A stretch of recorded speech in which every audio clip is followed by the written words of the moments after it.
Good evening and welcome to the January 20th, 2016 meeting of the Gaithersburg Planning Commission. Two quick announcements. We, on our agenda, had a site plan 7717-2015 that will be deferred tonight. Staff has been working with the applicant on that, and Marty, I don't know if you want to add anything. We will be back for the February 3rd meeting. Okay. And we're just trying to iron out some stuff as far as Department of Public Works and the applicants. Okay, sounds good. Thank you. I understand, too, that the minutes from our January 6th meeting will be deferred to our next meeting. And that takes us to record plats. And there is one tonight, right? That is correct. This is exciting. We have record plat Well, it's on that bylaw, 7161-2015. And it is Lot 9. It's a plat of re-subdivision for the Quince Orchard Corporate Center. It's for the MedImmune parking garage. Great. Any questions? No. Okay. Is there a motion to approve the record plat agenda, please? Mr. Chairman, I move that we approve the record plat as presented by staff. Second. It's moved and second. All in favor, please say aye. Aye. Opposed? Passes unanimously. Thanks very much. Next up would be consent items. I don't believe we have any of those tonight. And that takes us to our site plan agenda. And first, Jasmine, are you doing the first one, right? The Diamond app? Okay. So first up is AFP-7068-2015, Diamond Elementary School. That's along with the ENV-7074-2015 application for Marquee Drive in the R90 zone for an 18,087 square foot building addition and forest conservation plan. Take it away, please. Good evening. Staff is before you tonight to discuss two applications, an amendment to final site plan AFP-7068-2015 and a final conservation plan ENV-7074-2015. The applicant is also requesting a tree removal variance as part of the final forest conservation plan. And if I can have your attention to the screen. The subject property, Diamond Elementary, is located at 4 Marquise Drive and is located within the West Riding subdivision. To the north of the property is Great Seneca Park. To the west is the Relda Square subdivision, and to the east is the Diamond Court subdivision. The property is zone R90 medium density residential. Diamond Elementary School is on the list of schools that was assessed in 2011 for future revitalization. The Montgomery County Public Schools Superintendent's recommended fiscal year 2017 to 2022 capital improvements program recommends that this project be funded to be completed by August 2018. The applicant, Montgomery County Public School, is requesting to construct an 18,087 square foot building addition in the rear of the existing school building with reconfigured parking lot, bus drop-off loop, and stormwater management facilities. The applicant also requests a variance to remove 2 trees that are greater than 30 inches in DBH. The applicant also identified 3 additional trees on the site that are 30 inches and above DBH and will have impacted critical root zones during the renovation to be included in the variance request. In compliance with the 2011 Memorandum of Understanding between the City of Gaithersburg and Montgomery County Public School, the amendment to final site plan is being processed with courtesy review except for the final conservation plan, which is going to be a full review. Okay. Subject to Chapter 22 of the City Code and must be approved by the Planning Commission. The Planning Commission is also required to review the proposed tree removals due to Section 24-12 variance provisions of the City Code, where Planning Commission can grant a variance of tree removals that are greater than 30 inches in DBH. And tonight I have Rakesh Beghi from Montgomery County Public Schools, who's going to introduce the applicant. Welcome. Thank you. Again, my name is Rakesh Bagai. I'm a project manager with MCPS, Division of Construction. Diamond Elementary School, located in the Northwest Cluster, was originally constructed in 1975. Current capacity is 463, leaving a shortage of space of approximately 200 seats. Starting with the feasibility study and continuing through the design, the process has consisted of 8 community meetings to obtain the stakeholder feedback. During the both feasibility study and schematic design process, a primary goal was to design the addition in a way that would allow us the flexibility in planning a future revitalization and expansion project as either one-story renovation or two-story replacement building. Other design goals included consolidating the kindergarten classrooms and improve the safety by separating the buses and the cars, all while reducing the impact to the school operations and the community as a whole. What we are presenting today, we feel is creatively achieves the goals of project and design in a way to achieve the seamless implementation. With that, I will turn over to our design team. Good evening. My name is Michael Paness. I'm principal at WMCRP Architects. We're the architects of record for the addition. And with me tonight is Jason Azar, who will join me shortly, who is a civil engineer and will walk you through the actual plans before you.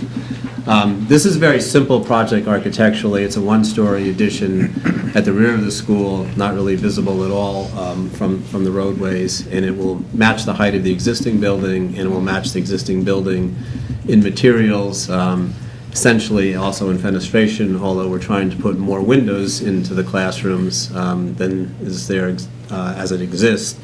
This was an old school that was built at the time of the open classroom plans, and as you may recall, in the 70s, the open pods and has since been closed up into individual classrooms, a lot of which are interior classrooms with no access to outside daylight. So with our addition, we're trying to make sure that every classroom has adequate daylight.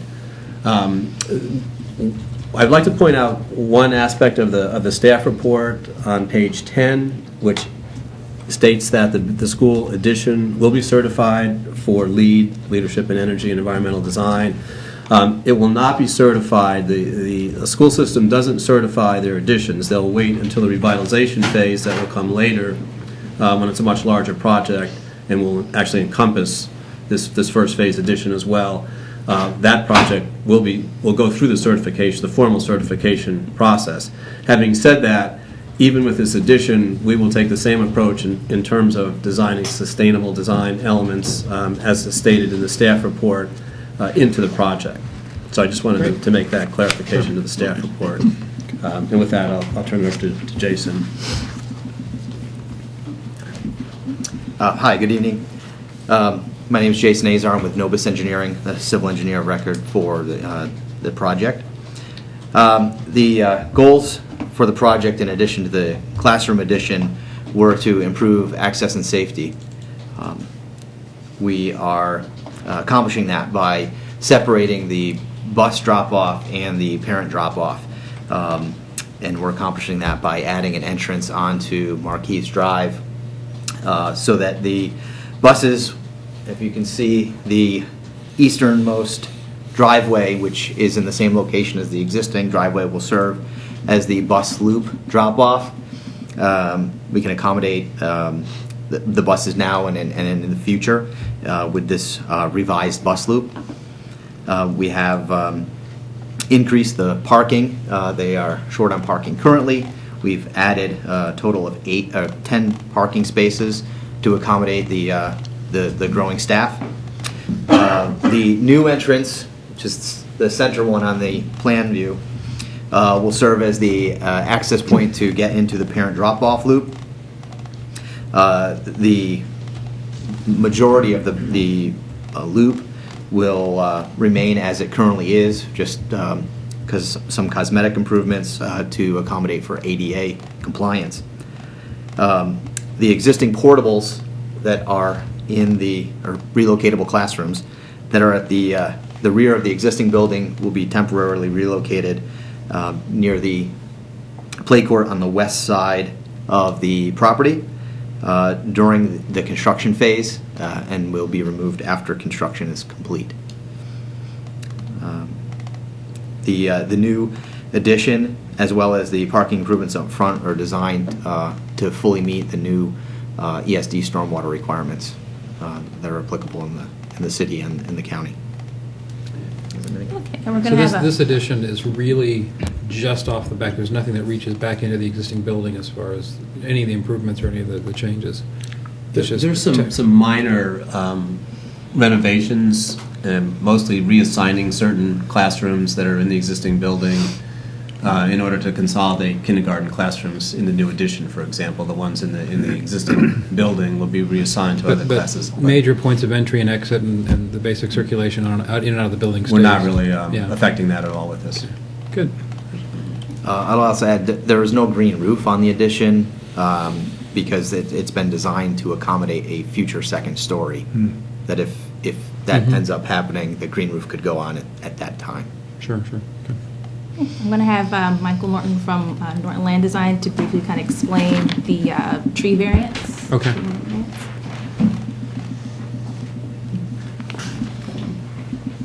Good evening. I'm Mike Norton of Norton Land Design.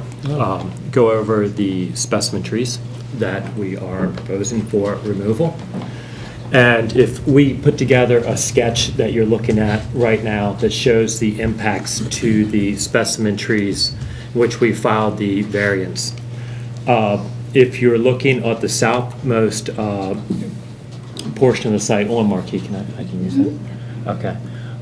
This tree is one of the ones to be removed, as well as the tree in the corner right there on the side for improvements, stormwater management, and part of the building. Those are the only two trees that we have for specimen trees that we have for removal.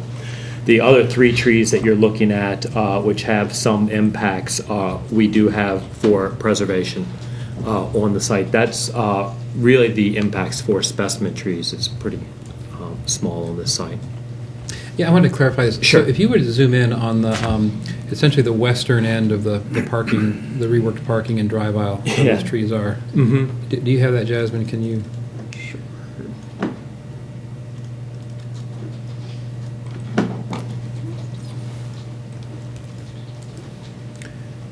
Do you see It's it? up- Tree number 6. you're Not doing. up yet. Well, I just want to make sure we're clear about where the existing curb cut is down at that corner versus, like why these have to come out, because there's already a cut down there now that you sort of work around, right? That tree is not being removed, tree number 6, if that's what you were. Oh, okay. That's It's being impact. shown that it's being impacted. I Yeah. misunderstood. In case I something misunderstood. I'm Yeah, what we're sorry. showing happens- is. In case something happens, it's been approved, but they're going to try Yeah. their best to make sure it's not. Right, Okay. what's happening is it's, if I remember correctly, it's a replacement right there. So because we are going down to mineral soils, technically it is a limits of disturbance. It's replacement in kind. That's why you see the impacts as high as they I are, see. saying that we're going So to you're not preserve moving it. the curb, No, essentially the boundaries no, of the, okay. that's correct, right? Okay. That Yes. curb is staying in place. Yes. That drive aisle will be resurfaced. I understand. It's more of a technical plan I understand. issue Okay. of what we have right Okay. there. Thank Yeah. you. That clarified it. Yep. So we're open for any questions. Okay, any questions? No. All right, that's the end of the presentation, so, okay, is there anyone in the audience that would like to comment or question or otherwise? No? Jasmine, I guess let's take this apart, if you would, step through which parts we're looking at for formal approval versus courtesy review, please, and your recommendations. So you want me to do the recommendation? Yeah. then? Yeah. Okay. So it's gonna be 3 different motions. Yep. And I'm gonna read through all of them. Is this Okay, that's fine. Okay. Staff recommends that the planning commission make a motion to grant the requested variance for tree removal of 2 trees and 3 impacted trees as noted in ENV -7074-2050, finding it in conformance with section 22-12 of the city code. Staff recommends the planning commission grant ENV -7074-2015 Demo Elementary School Final Forest Conservation Plan approval, finding it in compliance with Chapter 22 of the code with one condition that the applicant to include as part of the final conservation plan an updated tree survey identifying all trees that are over 24 inches in DBH. And to make a note, the applicant went out Monday to do kind of a field to verify all the specimen trees on site. And the last motion, staff recommends that the planning commission grant AFP-7068-2015 amendment to final site plan courtesy review, finding it in conformance with Section 24-170 of the city's ordinance with two conditions. Applicant must revise the site plans as required to obtain approval by Department of Public Works prior to the issuance of site development and building permits, and they've already submitted revised plans. Okay. We're just waiting on DPW Good. for their review. And applicant to receive approval and recordation of a record plat prior to final approval of site development permit. So just so I'm clear, and I think this was the question I asked before, but I'll ask it again, maybe a different way. The impacted trees, we're essentially saying that if something does happen, they can be removed. Is that the concept here? But realistically, we don't expect something to happen, but because there's disturbance of the surface above the roots, Yeah, something that's could. Is that the? That's correct. What is staff's track record with stuff like that? Is that a precaution? Is it a usual occurrence? I mean, it's too bad that when you're really not, you don't have to cut the trees down at all, that there's even the danger that something could happen. So I'm just trying to get a sense here. What? I think it was precaution from the environmental staff, I'm sure that was recommended by them to the applicant. I mean, I remember when we did, we've done things like, for example, in the historic district, we've had conditions that have created a safer environment for trees that were near disturbances, whatever those things might be. And I don't really hear any language like that here so much. It's just, if something happens, it's sort of pre-approved to be cut down. So I'm Well, just if we curious could how get that's... Mr. Norton to come forward, I assume that there's tree protection measures on the forest conservation plan to protect the trees, so. Yes, we have tree protection, root pruning, and arborist reports that we are preparing. You're speaking specifically to the 3 trees that we have on to be impacted. Right. We did that as a note to staff that we do have 3 trees that are being impacted by the construction site, the specimen trees. We don't have any intention at all of removing those 3 trees. No, I understand. I guess what I'm Yeah. really interested in hearing is, so what are the precautions to try to ensure that nothing does happen? Okay, well, first, we're outside of what, unlike what you're seeing on the screen right there with tree number 6, which if you look at it, you would think that we have a lot of impacts to it. And again, that's replacement in kind of area that's already compacted. Sure. There's a tree protection fence at the backside of the limits of disturbance on that. So the impacts will not go beyond what's there. So that'd be pretty standard for that. And then if we go to the other side, so we have this side, right there. Again, if you look at tree number 19, the impacts are minor on that tree. I forget what the percent is. Looks like maybe about 20-something%. And we actually wrote what the percent impacts are in the variance. I believe that one was 25%, and that might be a little conservative looking at that plan right there. And again, that's for some of the removal of paving that's in the area. So it's a similar case to what we have on tree number 6 on the opposite side. And that one, again, we have tree protection fencing going in. We don't want to do root pruning on those areas because then we will have more of an impact to the roots. Sure. So on that side, in particular, we are doing tree protection fence, and then I can go back and look at this. So I'm gonna sit right here. Yeah, I'll sit next to you. Again, you can see the tree protection fence right here. It's a little bit of reorganization of the parking lot again. So the T's going right down that are the tree protection fence. So typically we look at it and we look at the percent impacts, we look at the tree, and So does that curb cut line up exactly where that corner one is now, or is that reconfigured? I'm sorry. That corner, that driveway, there's a driveway entrance there now. Yeah. Is that the same curb cut, or is it Is increased? it being widened? Yes. Slightly modified. Slightly modified for a fire emergency for the fire vehicle. trucks. It's for emergency vehicle. So there is some modification in it. We don't feel that there's enough impact there that we have a concern. Okay. over the tree. I think I'd have more concern if we put in, if we did more measures, and I think we went back and forth with actually moving that a little bit Right. to save more of the trees, so. Okay, great. Thank you. Any questions? No, I just look forward to many more presentations by MNCPS for additions to other schools within the city of Gaithersburg as quickly as possible. Yeah, it's good to see cleaning up the circulation, getting the capacity into the school that needs to be there, and you're not impacting the sledding hill, one of the best sledding hills in the city. So, but it's and I'm sorry I belabored the point on the trees, but I think it's just we do want to pay attention to that and understand exactly what's going on. And it looks like this has been fairly sensitive to what's there, which is a nice established street tree line and all of that. So I Yeah, think that's- 34-inch red oak is worth being defensive over. And and we Great did amenity. actually reach out to the neighbors and notify them and let them know that we're taking all precautions along the property. Now, for staging, this will happen with school in session, or will they be relocating the students for the? In session. What's that? School will be in session. It'll stay in. There's no impact to the school day. Okay, great. All right. Any other? We have the recommendation. Jasmine, I took lousy notes. I apologize. What order do you want the approvals in by number?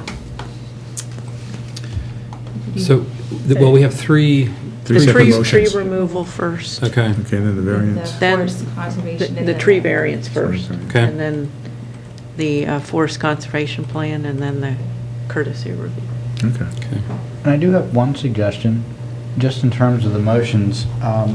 If, as part of that, if you, assuming you do agree with the findings, because some of the staff, this one as well, fairly extensive with plans and details. If you do adopt the findings, it's helpful to specify that. So say so in the motion. I would move that we adopt these findings and then, Approve. as Okay. recommended, approve. Okay. And it can certainly be, even for the courtesy, but I'm thinking more for forest conservation Sure. and the tree variance. Excellent. So based on the findings, I move that. Okay. Exactly. Excellent. All right. If there's no further discussion, are we ready for a motion then, please, on the tree variance? Mr. Chairman, I move that, based on the findings, that we grant the request variance for tree removal of 2 trees and 3 impacted trees as noted in ENV 7074-2015, finding in conformance with Section 22-12 of the City Code. Second? It's moved and seconded. All in favor, please say aye. Aye. Opposed? That passes unanimously. And if there's a motion, please, for the forest conservation plan.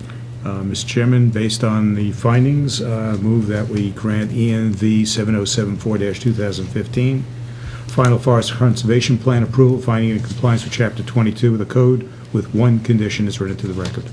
Second. It's been moved and seconded. All in favor, please say aye. Aye. Aye. Opposed? That passes unanimously. And finally, a motion on the courtesy review, please. Once again, Mr. Chairman, based on the findings, I move that we grant AFP 7068-2015 amendment to final site plan courtesy review, finding it in conformance with Sections 24-170 of the city's zoning ordinance with the 2 conditions as read into the record. Second. It's moved and seconded. All in favor, please say aye. Aye. Opposed? That passes unanimously. Thanks very much. Good luck. Come back with more schools. Please, as quickly as possible. Thank you. Next up then is AFP-7148-2015, Devlin Property, Watkins Mill Town Center, 294 Caulfield Lane and 382 Caulfield Lane in the MXD. Combine Lot 43, Block N with Outlot A, Block N. This is amendment to final site plan, and presenting from staff is Greg Mann. I guess this is the follow-up to the earlier SDP. That is change. correct. Good evening. This is an application for an amendment to final site plan, AFP 7148-2015.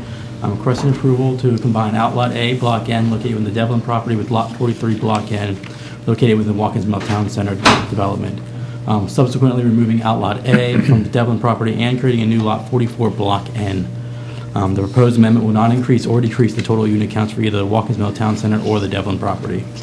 The subject properties are located within the Watkins Mill Town Center subdivision at 294 and 382 Caulfield Lane and are zoned MXD. At your last meeting, held on January 6, 2016, the Planning Commission reviewed and approved the applicant's amendment to schematic development plan, ASDP 7149-2015. Tonight's review is the amendment to final site plan related to that application. Correct. I would now like to turn the presentation over to the applicant's engineer, Gary Unterberg of Rogers Consulting, to present the application and answer any questions you may have. Thank you. Good evening. Good evening. Gary Unterberg with Rogers Consulting. With me is Jessica Falleroni with Welcome. NVR. And also in the audience is Steve Nardella with representing Classic Community Corporation. What we'd like to do is take a step back briefly and look at what was approved, which was a smaller custom lot. What's on the screen is the key lot plan for Watkins Mill Town Center. And maybe if Greg can help us out, if we can zoom in, I'll let you. This was a smaller lot, a narrower lot, and it had a custom home on it. As mentioned 2 weeks ago, it has been identified as a key lot, and it's a four-sided brick architecture, all four sides brick. As we go forward to the new lot, which is larger, what it's enabled us to do is to site a Beaconsfield unit on this lot, which is one of the units that's already been built in the adjoining neighborhood. Again, this with the key lot, this is a key lot. All four sides are brick architecture. With the siting, what we were able to do was to swing it around. The front faces the curve on the road, creates a nice front yard. To the left of the house is a stormwater management bioretention facility. The one unique thing, and this house will be unique in the neighborhood, it is a side-loaded garage. So that will let it stand out a little bit. As mentioned before, it does provide a nice end cap to this block to face the unit out. If we go to the next slide, this is the detail on the architecture. Again, four-sided brick. This is the Beaconsfield, and this shows the detailing for the side entry garage. And the last slide, this is also a Beaconsfield. This is lot 13 in the neighborhood, which is already built. And from there, I'm going to turn it over to Jessica, and she's going to talk about some of the architectural features. Okay. Hi, I'm Jessica Falleroni with NVR, NV Homes as well. So as Gary mentioned, this is a key lot, as are the surrounding single-family homes in this section of recently sold and constructed homes. As Gary mentioned, this is a Beaconsfield Elevation A, as you had seen and you see now on the screen in this picture, with the exception of the fact that it will be built with a side-load garage instead of a front-load garage. In keeping with consistency of previously constructed homes with architecture, we did the same with the color scheme as well. There was a set of color schemes that was approved in a previous approval in April of 2014, and what we did was we chose one of those color schemes here as well. So all of your materials are consistent with previously approved materials. The color scheme we chose here was in consideration of surrounding color schemes, not only of the single-family homes to the right of this lot, but also taking into consideration the color schemes that were chosen for the new townhomes on the Devlin property that were approved last January. So the color scheme we chose was identified in a 3-digit code as UVN.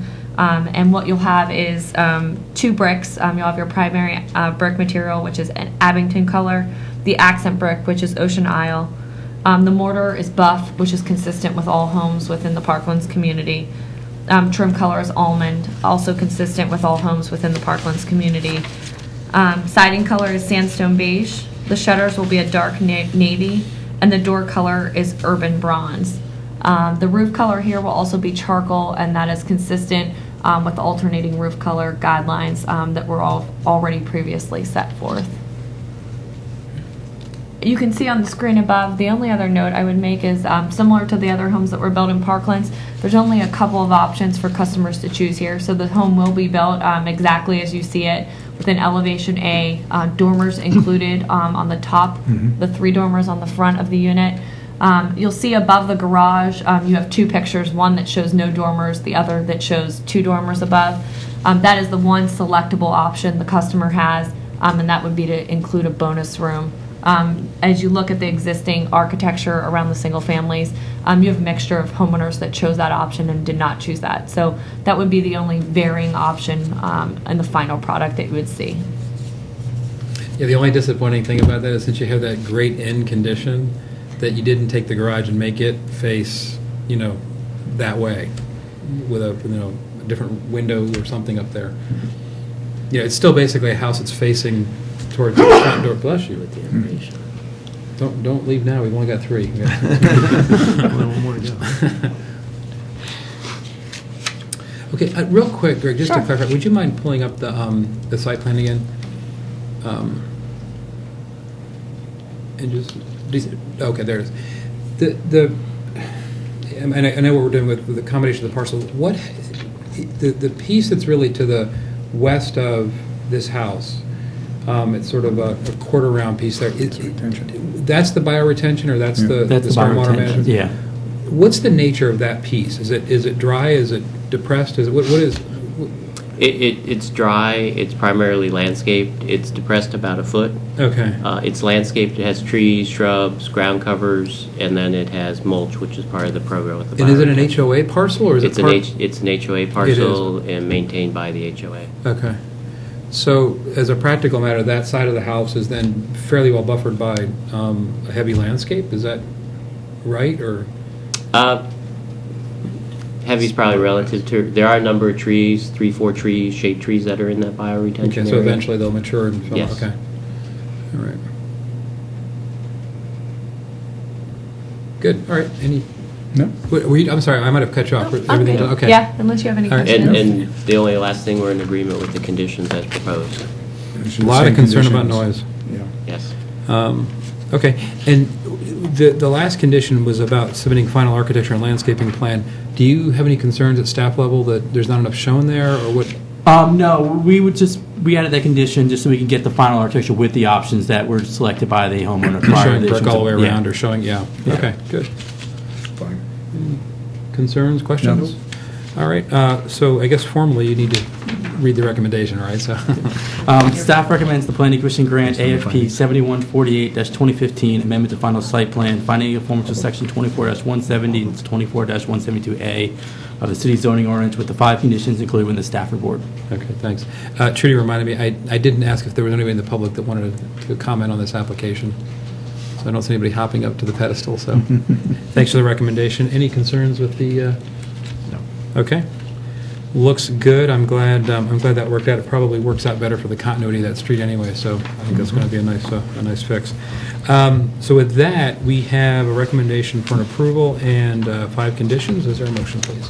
Mr. Chairman, based on the findings in the staff report, I move that we grant AFP 71-48-2015, amendment to final plan, finding in conformance with section 24-170 and 24-172A of the city's zoning ordinance with the 5 conditions as read into the record. Second. It's moved and seconded. All in favor, please say aye. Aye. Aye. Opposed? That passes unanimously. Thanks very much. Good luck. Thank you. Thank you. Next up was going to be SP 7177, and I announced at the beginning that has been deferred, so in case anyone missed that at the beginning, that's where we're at on the agenda now. And that then takes us to, from the commission. Matt, may I start with you, please? Nothing from me. Okay. Lloyd, anything tonight? I just want to wish everybody a successful weekend. Stay warm. Let the plows do their jobs, and we'll get through this like we have all the other storms in the last number of years. So just stay warm and hunker down. Don't panic, right? All right. Anything from staff tonight? Just real quick, Mr. Chair, I'm going to pass out a sheet if you'll take one.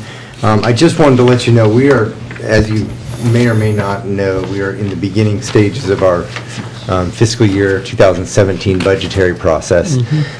Part of that process is a strategic directions exercise that the city, all the departments go through. And I wanted to let you know, this is in real kind of draft format right now, and we're, I don't want to say our hands are tied, but we as we develop these key action items that go into that plan, these are key action items that relate back to objectives and strategies within the plan that have been carried over from year to year. And so as we put these in here, I don't want to leave you with the impression that this is all we're doing. For example, anything that we do on a continuing basis is not something that ever goes in this plan. So if, for example, Kurt Eby is working on, all kinds of census information that he's doing all the time, and those are big efforts. We don't want to discount any of those ongoing efforts that different staff members have, but this isn't the place for those. So these are key action items that will be going to the council retreat in February. Council will then, we will orally present these, talk about what we have accomplished the last year. You'll see in the fiscal year 2016 key action items, there's a few boxes left unchecked. Those are boxes that we are hoping that will be checked by the end of the fiscal year, realizing that we're only halfway into the fiscal year 2016 in doing this. But 2017 key action items, I wanted to insert you guys into that process, and if you see things that concern you or see some big effort that you thought we were undertaking this next year that's not on there, please let me know, and we can have that discussion. One thing you won't see on here is some of our master planning efforts that Rob's been talking with you about. Yeah. A lot of those, for example, the last item on the key action items for 2017 is a housing study. That's something that we're hoping to embark on with some money in next year's budget. That is a very intricate part of our master planning process. These are pieces that we're kind of going forward, but the master plans that Rob has been talking with you about won't be complete within fiscal year 2017. So that's why they're not listed on here. Now, one thing you will see listed on here, the first item is Adopt Historic Preservation Master Plan. That's an ongoing effort right now, and we're hoping in fiscal year 2017 that that's completed and adopted. And so we will then be beginning the next element, and but that wouldn't have been completed within 2017, so it's not something that goes on here. So, and also realizing that our strategic direction section is for all of planning and code. So you'll see some building code things on here and some fire stuff, and those are for other divisions within our department. So, but take a look at it over the next. We've got a couple weeks. That if you wanted to email me or get back with me on some things, and then you are welcome to attend the council retreat. And Trudy, I'm forgetting the end of February. The date of that, Yeah. but I can get that if you're interested in coming. So excellent. Okay, thank you. It may be February 29. Yeah, I think that's what I it think is. so. We can only do it every 4 years. Yeah, that's right. So that's all I have. And Can we get on the calendar, or did we already, you probably told me and I forgot, when we can have the discussion on planning awards? We, planning awards, and I think I mentioned at the last meeting, we have formed kind of a subcommittee and are talking about some ideas for that, and Trudy and I saw a great example of something that the county's doing and had some discussion on that. So, yes, we need to kind of formalize a date on that. As you saw from some of the emails going back and forth on the deferred item, this last week I got stuck in jury duty for 3 days, and then had some of these other big things. So the things have conspired against us with the planning boards. So we are moving forward. Maybe we could just take 5 minutes at the next meeting to get a little update specifically on that. Because believe it or not, spring will be here soon. Yes. Boy, that's quick. I don't know. All right. That's all. Okay, thanks. Trudy? Our next meeting, as stated earlier, is February 3rd, and then we have one February 17th, and the first meeting in March is on the 2nd. Also in March, as you know, Rob set up a meeting on Thursday, March the 10th, for the Planning Commission work session with the Parks, Recreation, and Culture Master Plan. That is not on this master, or on our key action items, but it is on Parks, Recreation, and Culture's action items. So that's the main thing, is to get that March 10th. I know we get It's pulled at on a lot the of things. activity center. Did we get pulled on that yet, or we? I thought that Rob polled you on Yeah. that. Okay. Yeah, it's on the calendar. I mean, I have it on my calendar, Yeah. so. Okay. I just didn't remember if that was one of the ones. Yeah, Maybe do one more Miriam, time, just to- I've been meaning to get it on Miriam so that she'll have it on the calendar Okay. too, but. Great. Look forward to that. See, March is, there's already things for March, and that's Spring, here we go. There's nothing else. Have a good evening. We're adjourned.